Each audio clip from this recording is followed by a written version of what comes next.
لا يتكلم أحد بموت رسول الله إلا ضربته. جئتك أؤمن بالله وبرسوله وبما شئت به. فقد أعذرت إليكم وأعذرتموني.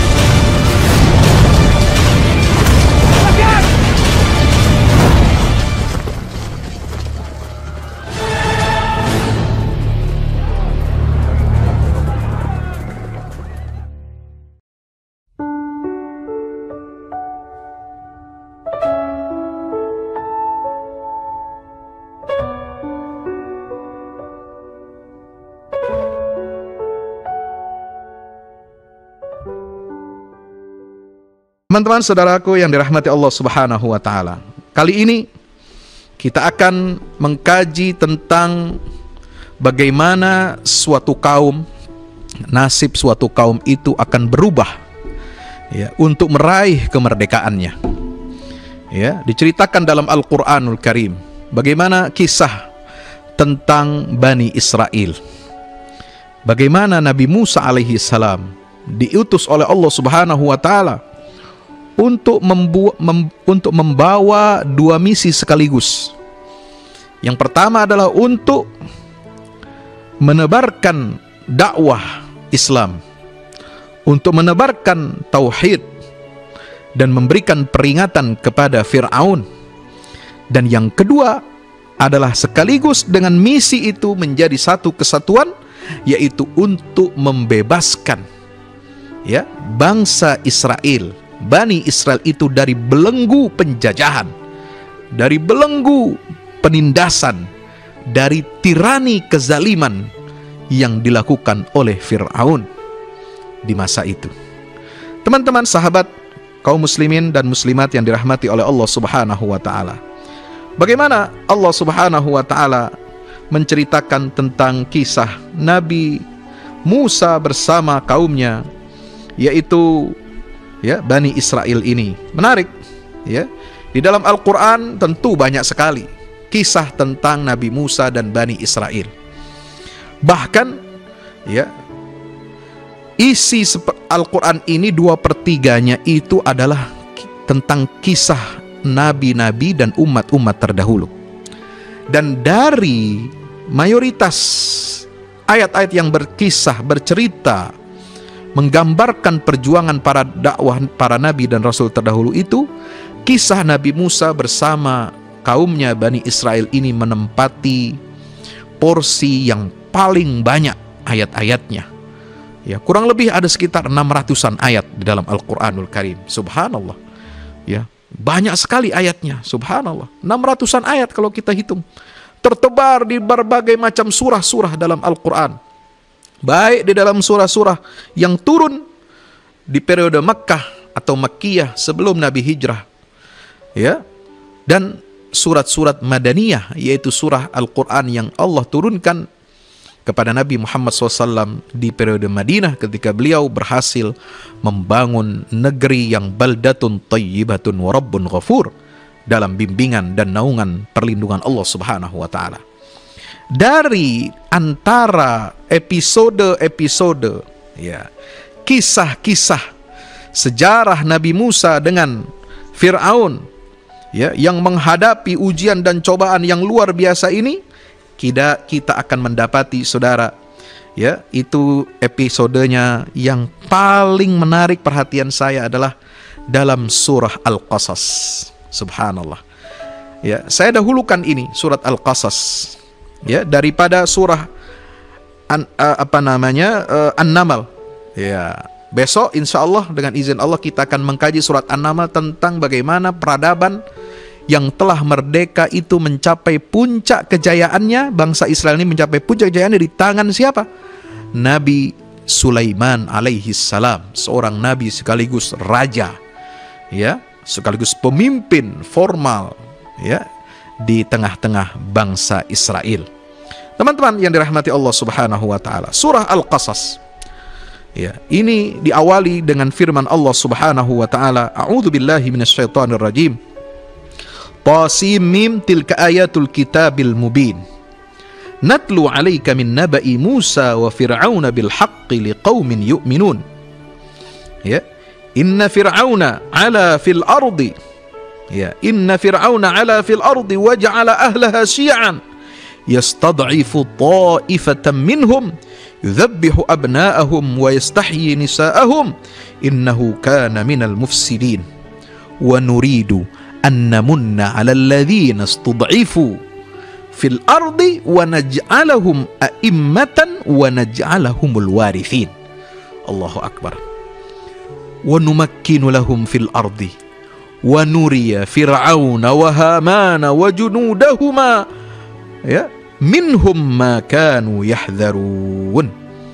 Allahu akbar. Ini ayat-ayat Allah, sunnatullah yang begitu luar biasa, ya, begitu indahnya menggambarkan perjuangan, ya, seorang nabi yang diutus oleh Allah Subhanahu wa taala khusus untuk membawa dua misi: menegakkan kalimat tauhid, la ilaha illallah, la ilaha illallah, tidak ada Tuhan kecuali Allah Subhanahu wa taala, sekaligus juga membawa misi pembebasan manusia. Pembebasan yang langsung dipimpin oleh seorang nabi, yaitu pembebasan siapa? Bangsa Israel dari penindasan, dari kekejaman, dari penjajahan, dan dari tirani Fir'aun dan sekutu-sekutunya serta bala tentaranya. Teman-teman, sahabat yang dirahmati oleh Allah Subhanahu wa taala, maka mari kita lihat di sini bagaimana tafsir surah Al-Qasas ini. Ya, surah Al-Qasas cerita tentang, diawali langsung, ya, di dalam Al-Qur'an ini berkisah tentang Nabi Musa versus Fir'aun. Nah, ini. Baik, kita lihat di sini dari tafsir Al-Azhar. Ya, Al-Azhar adalah tafsir yang ditulis oleh ulama Nusantara, yaitu Buya Profesor Dr. Haji Abdul Malik Kalim Amrullah. Di volume, di jilid yang ke-6. Ya, di jilid yang ke-6, ini cetakan terbaru, ya, versi terbaru yang diterbitkan oleh GIP. Ya, ini di juz ke juz 20. Ya, di sini kita akan mempelajari bagaimana nasib satu kaum, satu bangsa yang dibebaskan, yang mendapatkan karunia nikmat kemerdekaan dari Allah Subhanahu wa taala, dan harus menjadi ibrah, cermin buat kita bangsa Indonesia, buat kita umat Islam di seluruh dunia, agar kita bebas dan merdeka dari segala macam bentuk tirani, penindasan, kezaliman, dan penjajahan. Teman-teman yang dirahmati Allah Subhanahu wa taala, apa kata Buya Hamka di sini dalam tafsir Al-Azhar? Ya, surah ini adalah Al-Qasas, yang berarti cerita-cerita atau kisah-kisah. Dia diambil dari kalimat Al-Qasas yang tertera tersebut pada ayat 25, yaitu menceritakan bahwa tatkala Nabi Musa telah sampai ke negeri Madian, bertemu dengan ayah dari dua anak perempuan yang ditolongnya menimbakan air untuk minum kambingnya itu. Lalu Musa bercerita segala kisah tentang dirinya itu. Nahnu naqussu alaik. Ya. Kemudian memang surah yang satu ini berisi pengalaman dan perasaan hidup Musa sejak mulai lahir ke dunia sampai dihanyutkan ibunya ke sungai Nil, sampai dipungut orang dan dibawa ke dalam istana Fir'aun dan istrinya, dididik di dalam istana oleh musuhnya sendiri, oleh sosok yang menjadi musuhnya kelak. Ya. Fir'aun adalah musuh Allah. Fir'aun adalah aduwullah. Fir'aun adalah orang yang dilaknat oleh Allah Subhanahu wa taala dan yang berambisi untuk memadamkan cahaya Allah Subhanahu wa taala. Dengan bagaimana? Dengan nanti di situ diceritakan yudzabbihu abna'ahum wa yastahyi nisa'ahum. Ya, dengan menyembelih semua anak laki-laki, ya, dari kalangan bangsa Israel. Supaya apa? Tidak ada satupun laki-laki dari Bani Israel ini yang dapat membangkang, yang bisa memberontak dan apalagi memimpin perlawanan untuk menumbangkan tirani dan kezaliman Fir'aun. Subhanallah. Saudara, teman-teman yang dirahmati Allah Subhanahu wa taala, ya. Sampai dipungut orang dan dibawa ke dalam istana Fir'aun. Ya, Fir'aun sendiri itu gagal paham. Ya, tadinya dia menolak, tetapi luluh karena permintaan istrinya. Ya, yang ternyata nanti istrinya ini adalah dia termasuk mu'minu ali Fir'aun, termasuk orang yang beriman di dalam keluarganya Fir'aun. Subhanallah. Istri Fir'aun yang dinyatakan dalam Al-Quran dengan penggambaran yang sangat indah. Ya. Wa daraballahu mathalan lilladzina amanu imra'ata Fir'aun. Dia menjadi contoh tauladan bagi orang-orang yang beriman. Siapa? Imra'ata Fir'aun. Istrinya Fir'aun. Istri Fir'aun. Kenapa disebut Pak Ustadz istri Fir'aun itu dengan istilah sebutan Imra'ata Fir'aun? Kenapa bukan zaujatu Fir'aun? Istri itu kan dalam bahasa Arab zaujah. Ya, zaujah itu artinya belahan. Ya, pasangan jiwa, pasangan hidup. Kenapa disebut situ Imra'ah? Perempuannya Fir'aun, apakah dia gundik? Apakah dia berzina dengan Fir'aun? Bukan. Apakah dia orang lain bagi Fir'aun? Bukan. Dia adalah istrinya. Hidup dalam satu istana, hidup bahkan dalam satu kamar, satu ruangan dengan Fir'aun. Tetapi daraballahu mathalan lilladzina amanu imra'ata Fir'aun idh qalat rabbi ibnili indaka baitan fil jannah wa najjini min Fir'aun wa najjini minal qaumiz zalimin. Subhanallah. Seorang ibu, ya, yang ditanamkan seorang perempuan wanita ini, istri Fir'aun ini, yang ditanamkan oleh Allah ke dalam hatinya rasa iba dan cinta kepada bayi yang hanyut di sungai Nil ini, yang kemudian dia bukan hanya menjadi ibu angkat, ibu pengasuh bagi Musa alaihi salam, tetapi kemudian dia beriman kepada Allah, beriman kepada risalah yang dibawa oleh Nabi Musa alaihi salam, putra yang diasuh dan dibesarkannya di dalam istana ini, meskipun dia bukan anak kandung. Tetapi apa yang terjadi? Dia berdoa kepada Allah Subhanahu wa taala, idz qalat rabbi ibnili indaka baitan fil jannah. Ya Allah Tuhanku, bangunkanlah untukku surga di dalam rumah di dalam surga. Rabbi ibnili indaka baitan fil jannah. Subhanallah. Ya Allah, bangunkanlah untukku rumah di dalam surga. Ya. Rumah itu di sisimu, dekat denganmu. Ya Allah, doa ini luar biasa. Rabbibnili indaka baitan fil jannah. Aku minta rumah kau bangunkan di sisimu di dalam surga. Satu. Wa najjini min Fir'aun. Selamatkan aku dari kejahatan Fir'aun. Padahal suaminya sendiri. Allahu Akbar. Orang kalau sudah beriman kepada Allah, sebagaimana juga para penyihir Fir'aun, ketika mereka dikalahkan oleh Nabi Musa alaihissalam dengan mukjizat pertolongan dari Allah Subhanahu wa taala, mereka ini siap mati untuk memegang prinsip, memegang ideologi, memegang akidah la ilaha illallah. Mereka siap untuk mempertaruhkan nyawanya bahkan. Ya, sebagaimana istri Fir'aun berkata, najjini min Fir'aun, selamatkan aku dari kejahatan Fir'aun ini. Karena dia tahu konsekuensi dari beriman kepada risalah yang dibawa oleh Nabi Musa adalah berada ujungnya pada kematian. Ujungnya adalah penyiksaan. Ujungnya adalah penindasan. Sebagaimana para penyihir Fir'aun yang bertobat kepada Allah, yang sadar, lalu kemudian hatinya dilapangkan oleh Allah untuk beriman kepada risalah Fir'aun. Mereka rela untuk disiksa oleh Fir'aun meskipun diancam. Dengan apa?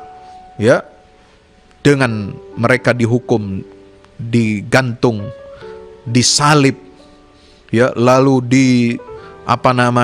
dibunuh oleh Fir'aun. La usallibannakum ajma'in. Itu ancaman kepada para penyembah. Kalau mereka, orang ini, manusia ini sudah tersentuh imannya, sudah masuk cahaya dari Allah, masuk nur ilahi, nur rabbani ke dalam hati seorang hamba. Afaman syarahallahu sadrahu lil islami fahuwa ala nurim min rabbih. Orang yang dadanya, hatinya telah dilapangkan oleh Allah subhanahu wa ta'ala, maka dia berada di atas cahaya dari Allah. Bukan di dalam lagi, di atas cahaya dari Allah. Kata-kata yang indah dari Al-Quran ini. Najjini min Fir'aun, selamatkan aku dari Fir'aun. Subhanallah. Ini ibu angkatnya Musa alaihi salam, istri Fir'aun. Dia memohon kepada Allah, dia meminta kepada Allah dibangunkan rumah di sisi Allah di dalam surga. Selamatkan aku dari Fir'aun. Wa najjini minal qaumiz zalimin, dan selamatkan aku dari kaum orang-orang yang berbuat zalim. Allahu Akbar. Allahu Akbar walillahil hamd. Sampai beliau terlanjur memukul orang.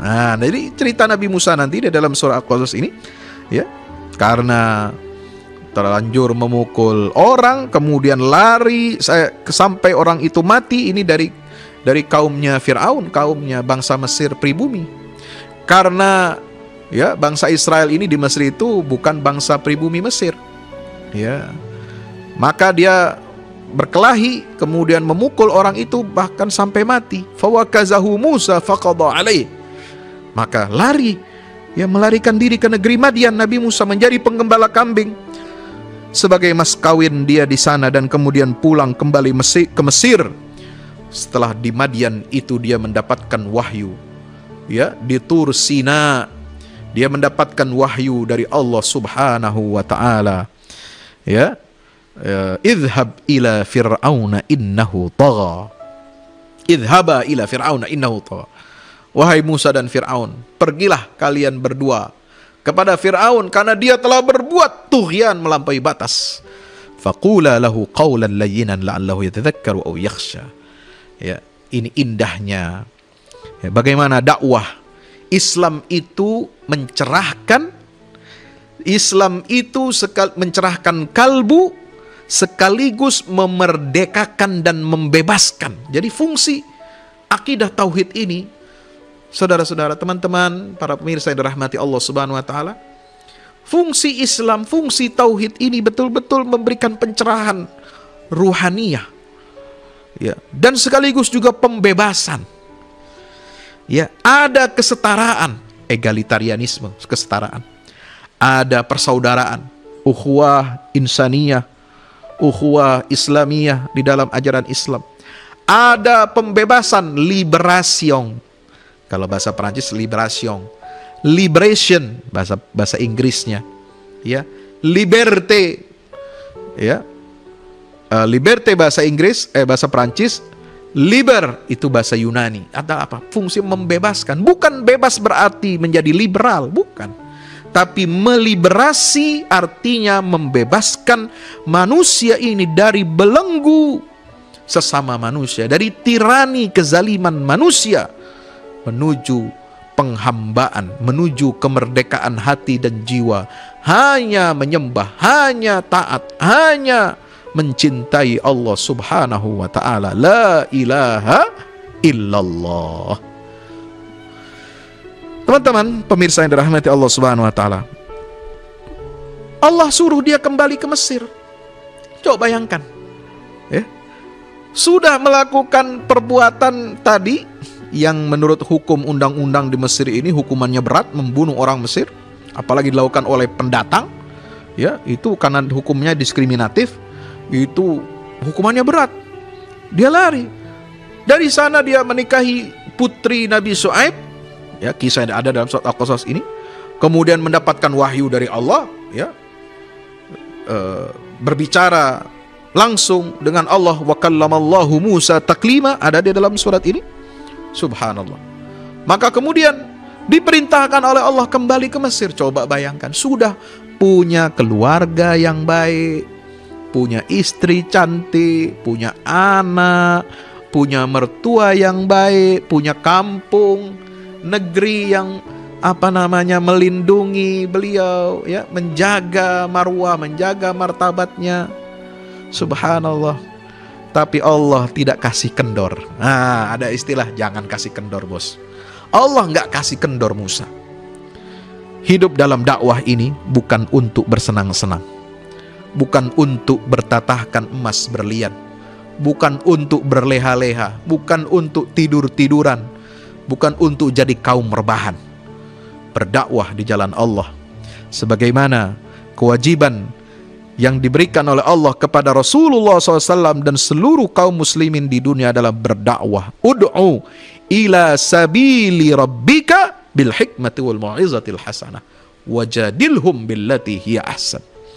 Berdakwahlah kamu semua, ajak manusia ke jalan Allah, ya, karena berdakwah ini fungsinya adalah membebaskan, fungsinya adalah memerdekakan jiwa manusia, memerdekakan akal pikiran manusia, memerdekakan hati umat manusia ini dari belenggu apa? Belenggu setan, dari belenggu taghut, dari belenggu tirani, dari belenggu penjajahan, ya.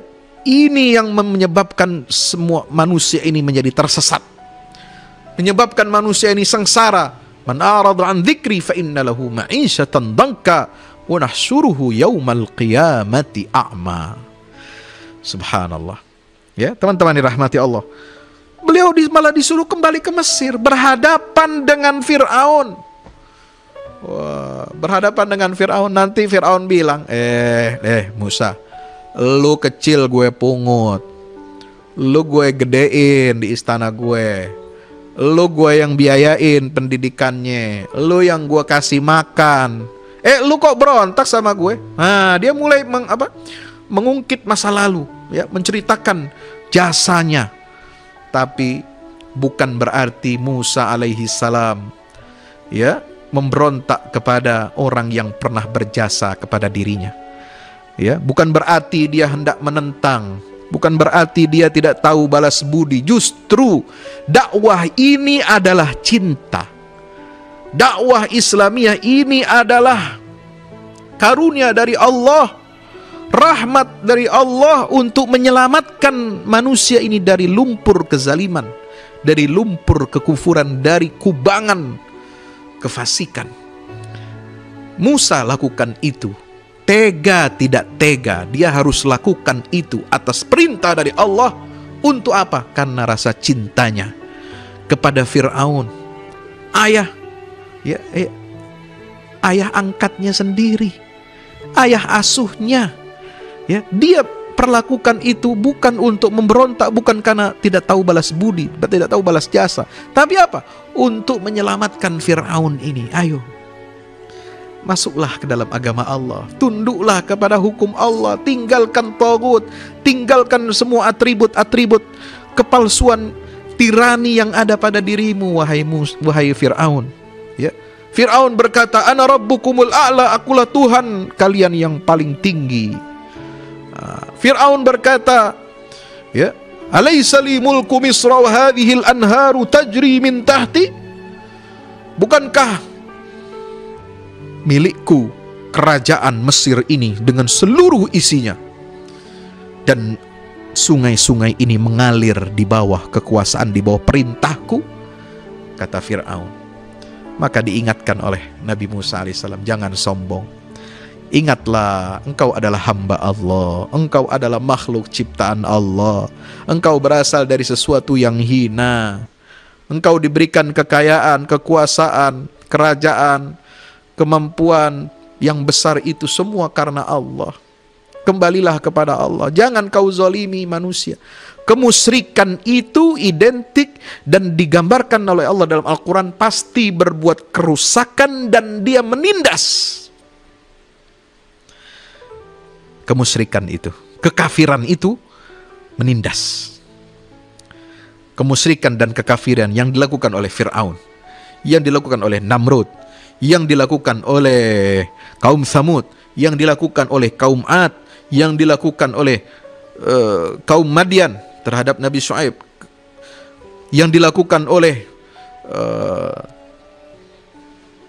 Nebukadnezar, yang dilakukan oleh raja-raja zalim di atas muka bumi ini, mereka berdasarkan pondasi prinsip kemusyrikan, ya, politeisme, kemusyrikan dan kekufuran, dan sifatnya menindas, menjajah, tirani bagi umat manusia. Maka kalau dunia ini dikuasai oleh kemusyrikan dan kekufuran, itu berarti siap-siaplah manusia ini, bahkan kita sudah merasakan saat ini, ya, kita sudah merasakannya. Siap-siaplah hidup manusia di muka ini tidak akan pernah tenang, tidak akan pernah tentram, tidak akan pernah berkeadilan, tidak ada yang namanya persamaan derajat di hadapan Allah Subhanahu wa ta'ala. Semua dihancurkan oleh kemusyrikan dan kekafiran itu.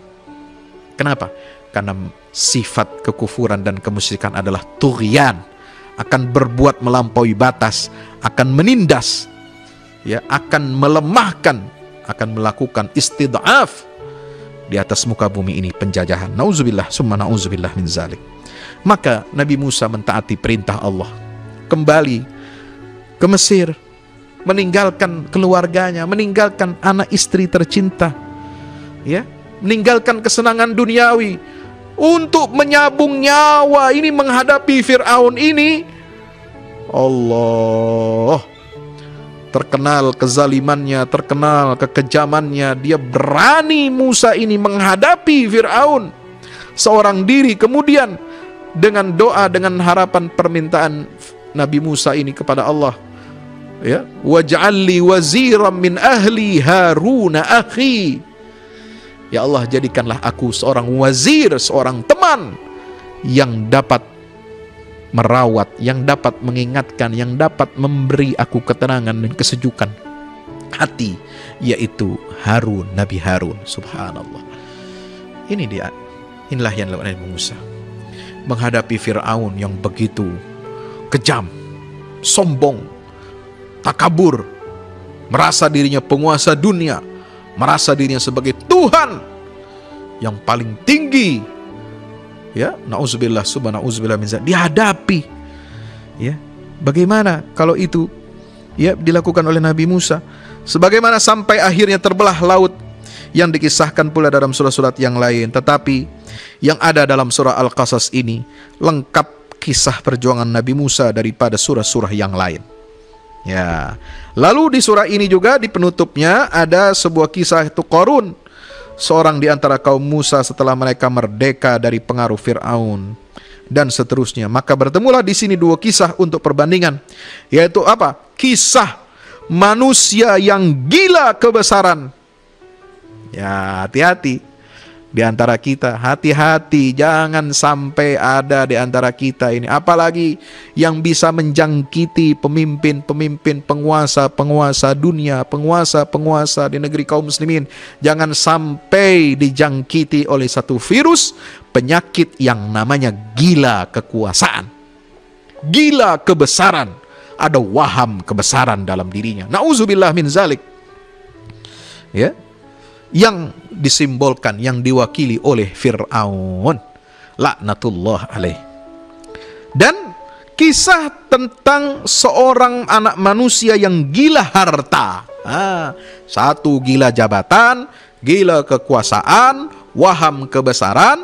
Yang satu lagi adalah tipe model manusia yang gila harta, yang diwakili oleh sosok Qarun. Nauzubillah min zalik. Subhanallah. Ini luar biasa surah Al-Qasas ini. Dan ini menjadi peringatan bagi kita.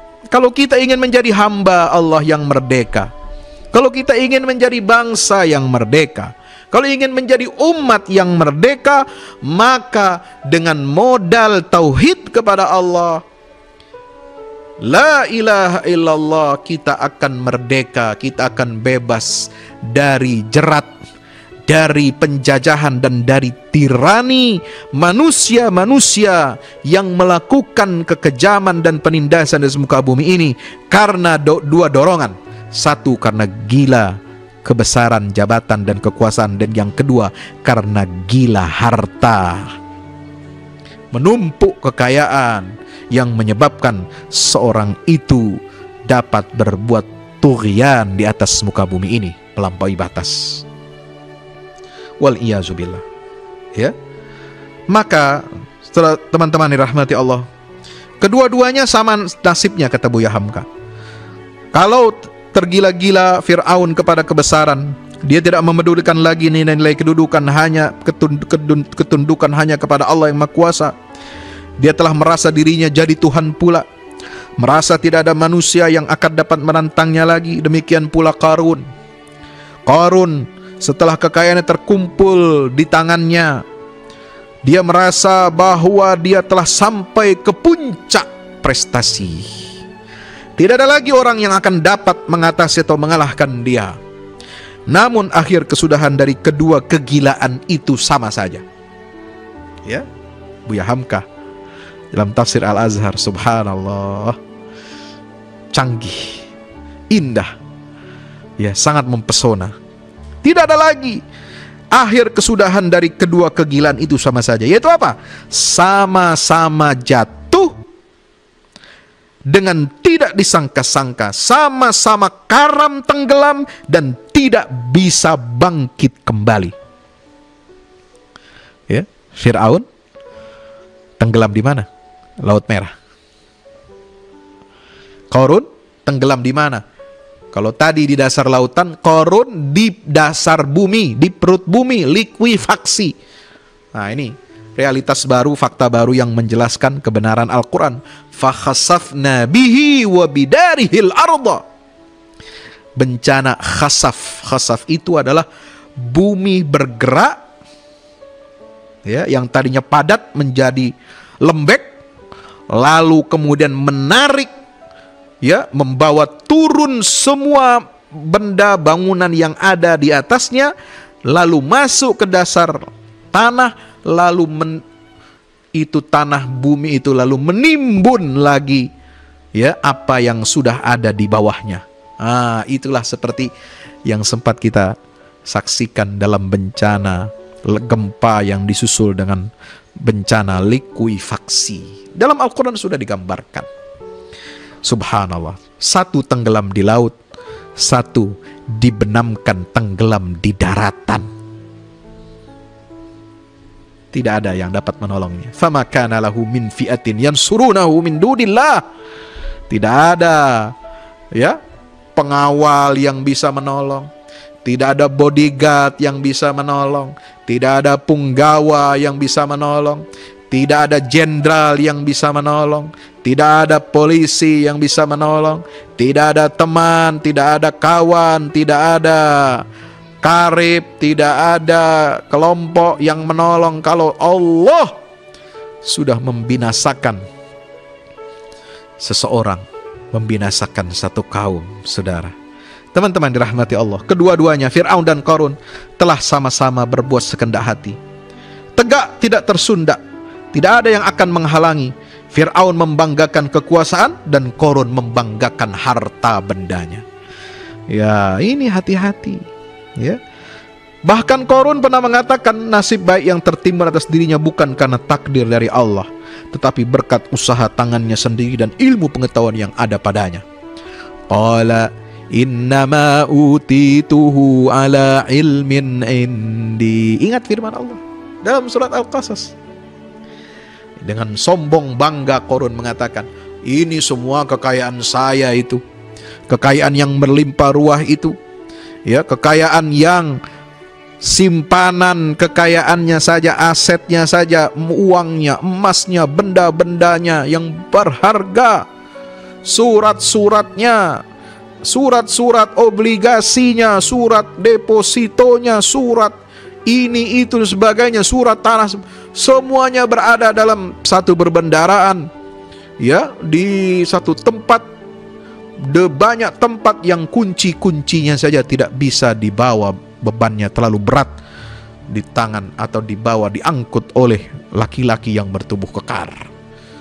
wa inna mafatihahu latanu'u bil usbati ulil quwwah. Dalam surat ini dinyatakan kunci-kunci perbendaraannya Qarun, ya, itu tidak bisa dibawa, tidak bisa ditanggung beban beratnya oleh orang-orang yang memiliki kekuatan fisik.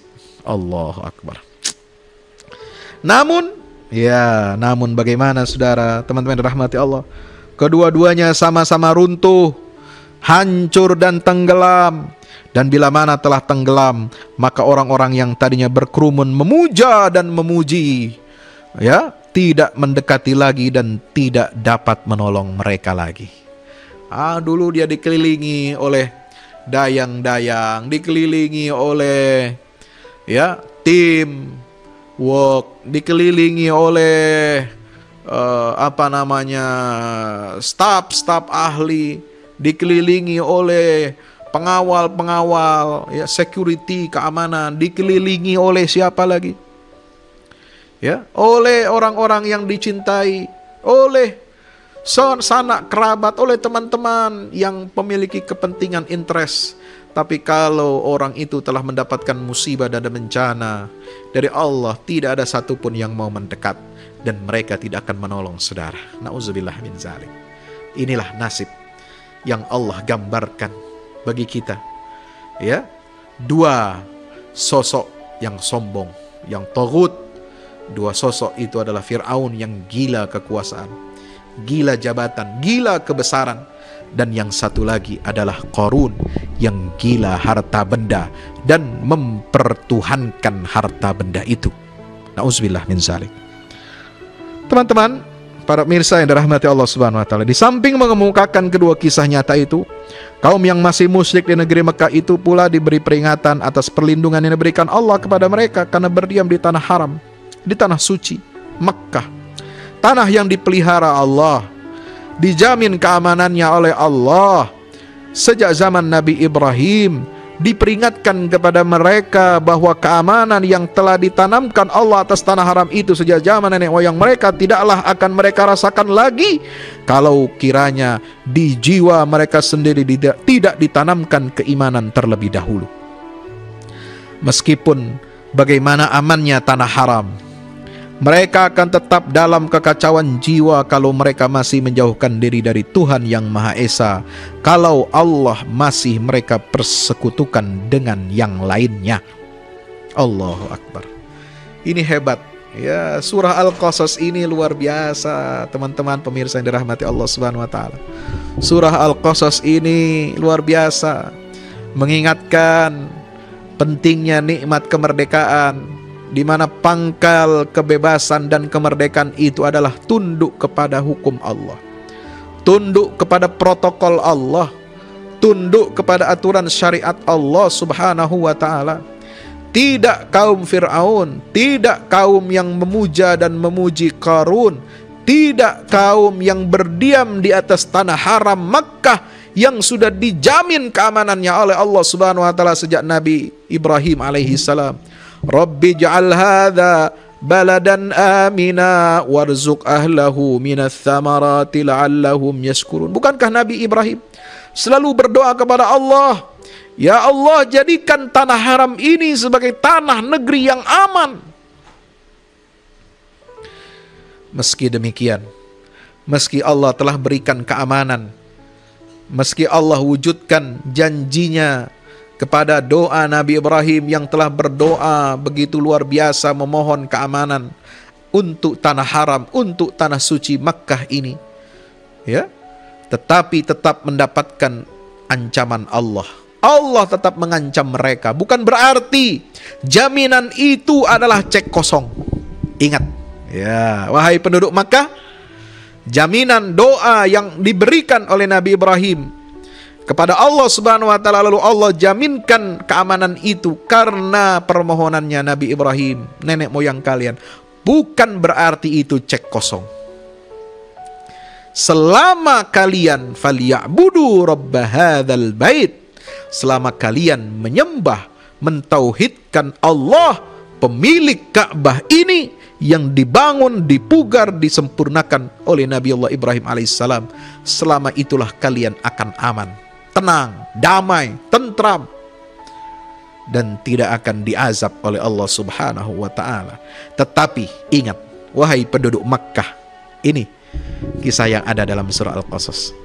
Kalau kalian mengganggu dakwahnya Muhammad, kalau kalian menolak risalah Islam ini yang dibawa oleh Muhammad sallallahu alaihi wasallam, yang melanjutkan, meneruskan menjadi estafet tauhidnya Nabi Ibrahim, maka jaminan keamanan itu bisa aku cabut, dan bisa saja sekonyong-konyong aku akan binasakan kalian itu.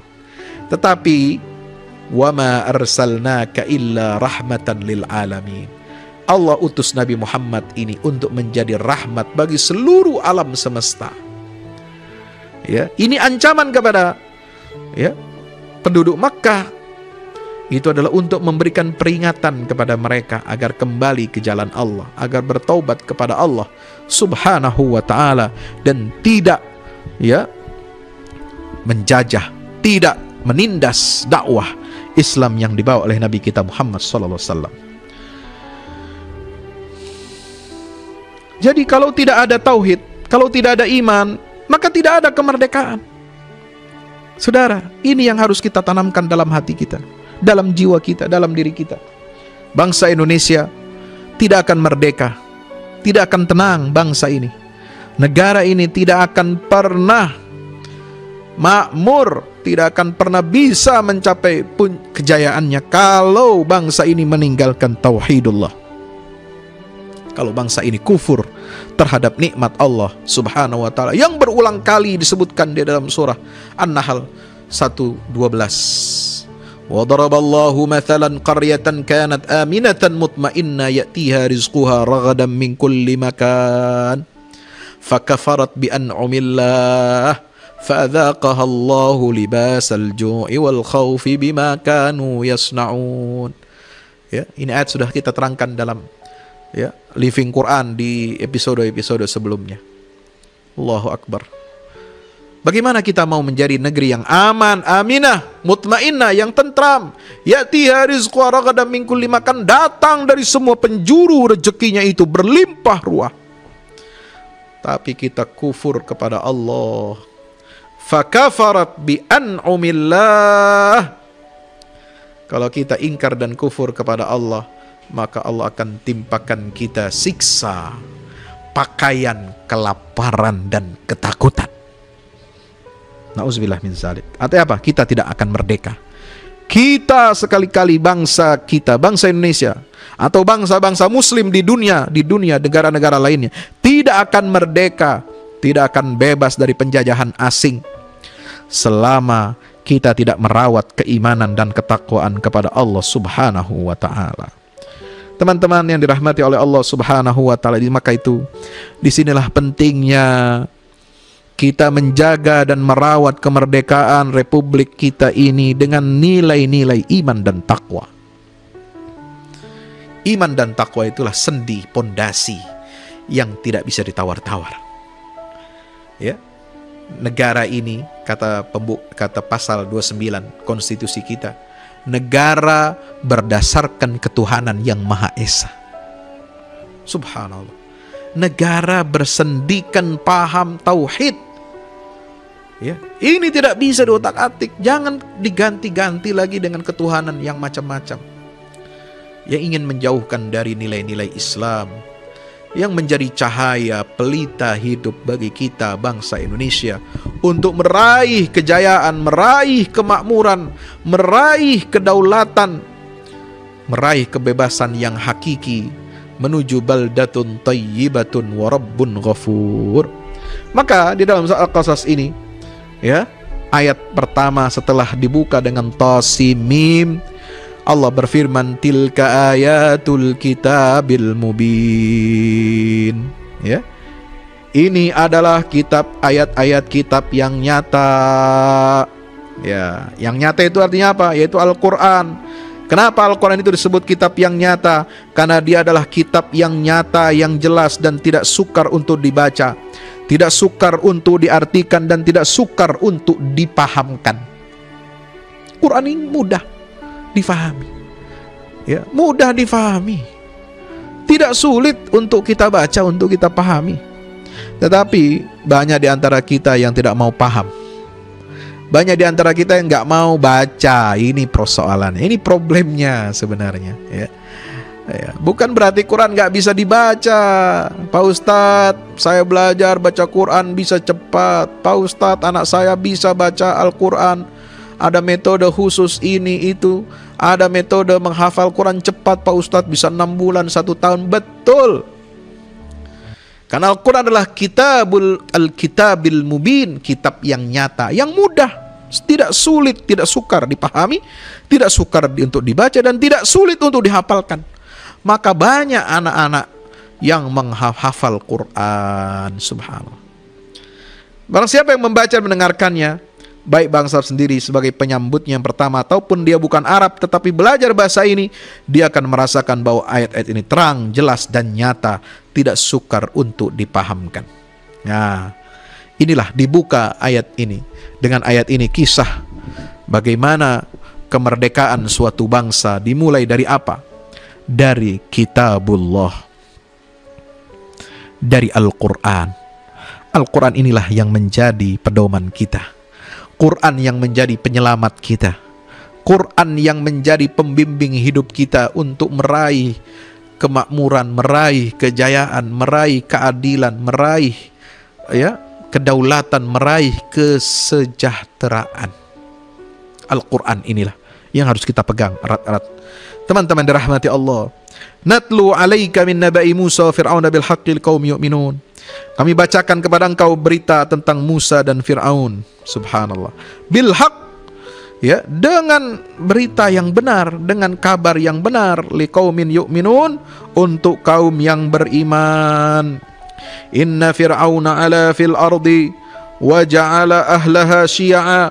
Sungguhnya Fir'aun itu telah meninggikan diri di bumi dan dijadikanlah penghuninya terpecah belah. Nah, jadi cara dia untuk naik, ya, ala fil ard, untuk menjadi superior, caranya bagaimana? Dia pecah belah rakyatnya supaya dia tinggi sendiri.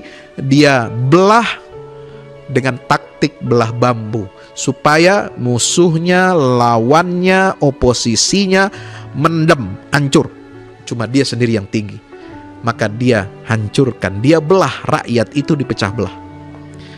Dia diskriminasi, dia mainkan isu kelas sosial. Nauzubillah summa nauzubillah min zalik. Yastad'if ya'ala ahla syi'a, dia jadikan penghuninya itu terpecah belah. Yastad'ifu ta'ifatan, dengan cara melemahkan satu golongan dari mereka. Ya, bangsa Israel diperalat, dilemahkan menjadi kaum mustad'afin, menjadi kaum yang termarginalkan. Mereka digunakan tenaganya untuk membangun negara, tetapi mereka disisihkan dari pemerataan hasil pembangunan negeri Mesir. Mereka yang membangun negaranya, negara Fir'aun, tetapi bangsa Israel ini tidak mendapatkan apa-apa. Mereka keluar tenaga, keluar keringat, keluar mengorbankan segala-galanya untuk kemegahan Fir'aun, tetapi Fir'aun tidak memberikan apa-apa kepada mereka. Na'udzubillah min zalik. Yastad'ifu ta'ifatan minhum yudhabbihu abnahum, malah dia menyembelih anak-anak laki mereka. Wa yastahyi nisahum, membiarkan hidup anak-anak perempuan mereka. Innahu kana minal mufsidin, sungguh dia itu memanglah termasuk orang-orang yang merusak. Wa nuridu, apa kata Allah di ayat yang kelima? Dan kami berkehendak, ya, annamunna alal ladzina stud'ifu fil ardi, berkehendak memberi karunia ke atas orang-orang yang dilemahkan di atas muka bumi itu.